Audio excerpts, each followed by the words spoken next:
We actually have three great innovators in the space today. And I wanted to first start with you, Zach. Talk a little bit about what you guys are up to today. There's been a lot of great innovations within all of your companies, a lot of different products and services. And I believe technology and data are at the heart of a lot of those. So can you talk a little bit about what you guys are working on today? Sure. Historically, we've been an audience-based technology company focusing on programmatic buying across all screens. Like our premise was, if you could buy inventory with data on any screen, with anything from billboards to mobile to desktop, we wanted to be a part of it. I think our biggest change this cycle has been kind of shifting into broadcast and cable as like another outlet for some optimization. Really thinking of it more as linear optimization than addressable, or some of the things that are kind of like more cutting edge as it goes through, just because of relative to where some people were in the primary process. We've seen a lot of campaigns really anxiously kind of gravitate towards it in the primary. I think in the general, we've probably seen it less so as the Republican Party as a whole. I think it's more of a traditional buy schedule as they go through, with a more untraditional kind of messaging communication component. So that's had an impact, I think, on what everyone's doing. But at the Senate level and below, we're seeing campaigns move aggressively towards data-driven decision-making on the digital, and also some campaigns really making digital just a part of the process, while others are still grappling with how to deal with this silo that kind of lives outside of the system as it goes through. And I think that's, it's better than it was in 14, and it's better than it was in 12, but I think it's still a learning process across the board for campaigns as they work with digital and programmatic media buying. Great. Mark, talk a little bit about what's happening at D.C Political these days. You have a number of innovations as well. What are you building to sort of meet your clients' needs? Yeah, absolutely. It's all about getting that scale and that ability to target voters online. And so we are an audience-based digital targeting network that works exclusively with Democrats and progressives, and we really make sure that we're able to find the voters wherever they go online. That's sort of a three-pronged approach, where we make sure we have the best data coming in. So we have partnerships with partisan data shops like Catalyst and TargetSmart and PDI that have incredible models built on top of the publicly available data. We make sure that we onboard that in a very, very effective methodology. We work with many people and many companies that are both traditional onboarders as well as Fortune 100 and 500 companies that are creating onboarding products for us, so we can get those additional reach impressions that we would normally lose out on. And then lastly is making sure that we're buying high quality inventory and making sure that the correct message is actually being seen by the correct voters. So that's sort of the tech side of it and the data side of it. But outside of that, we've been really keeping busy over the last couple of years working with our international expansion. So we've taken a lot of what we've learned over the last 5 years domestically, working with progressive and Democratic campaigns, and bringing it to countries like the UK and Canada, Australia, Brazil, and really trying to work within the confines of the law and available technologies in these various countries, but bring the sort of best of American digital political targeting overseas. Jordan? Sure. So it's a busy season for us, and I think all of us here.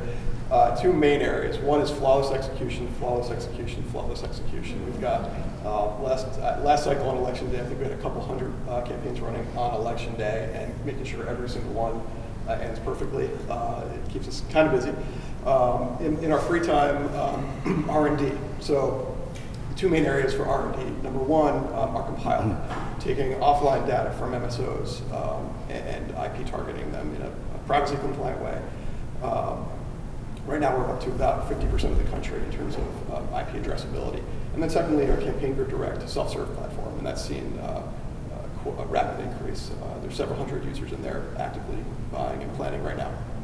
So a lot of targeting, very specific targets, right? And this is something that makes this sort of planning, strategy, buying, and execution unique. 50 states of waste not too long ago. Got a lot of coverage. Can you talk about that and what that sort of means?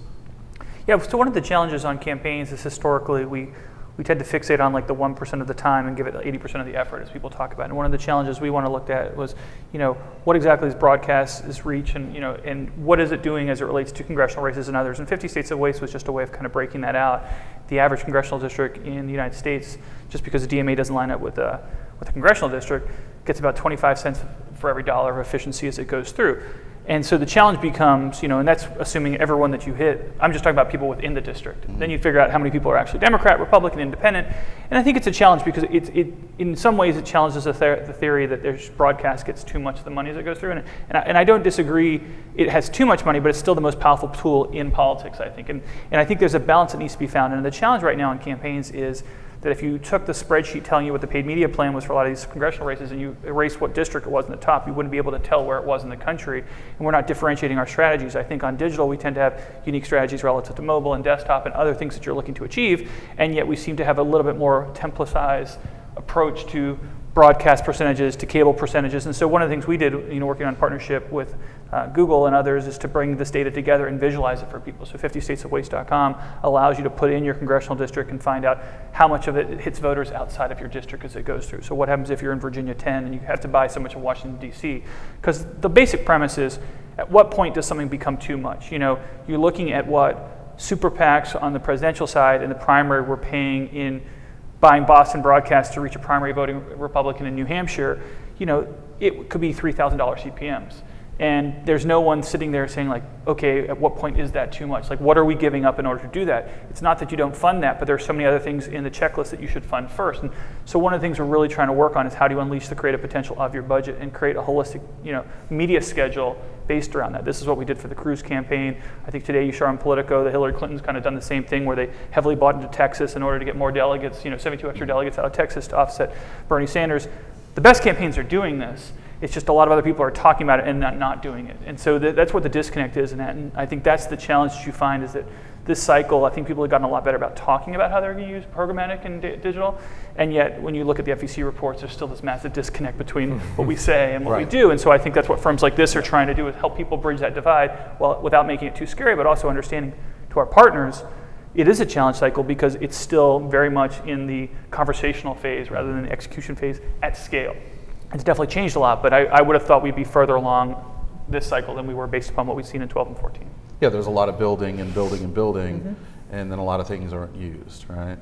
Mark, can you talk a little bit about how you manage that as well? Because I think it's really important to understand that you may be messaging to someone and it may be borderline illegal to be messaging to that person if they can't go and essentially vote, right? So can you talk about how you manage the budgets and then actually how you match that with targeting? Because I think that's really important.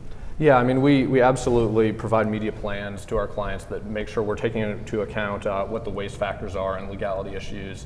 And I think what you're saying with what we practice and what people say are actually happening in the buying sphere is not what's happening reflected by the FEC data. And so you've seen over the last 8 years probably programmatic audience-based buying coming from a couple percent of the overall media spend for a campaign up to now maybe we're seeing 15 to 20 some odd percent of their overall spend. It's still a far cry from what you're seeing in the commercial world where we have great data, we should be utilizing it, but we definitely are sort of stuck in that world where their first spot is the traditional linear television buy. Jordan, how about you? Yeah, so we went back and looked at the average buy that we're doing represents 6% of any population. Meaning if there's 100,000 people in any population, we're only targeting on average about 6,000 of them, and making sure that those are the right people. It's been a kind of what we do all day long. But what's been funny is yes, there's been so much chatter about it and just endless articles one after another. And the reality is that the spending is not caught up with this, and there's a lot of vendors out there really just spreading pixie dust. And you really need to be careful out there as to what is being sold versus what actually is being executed.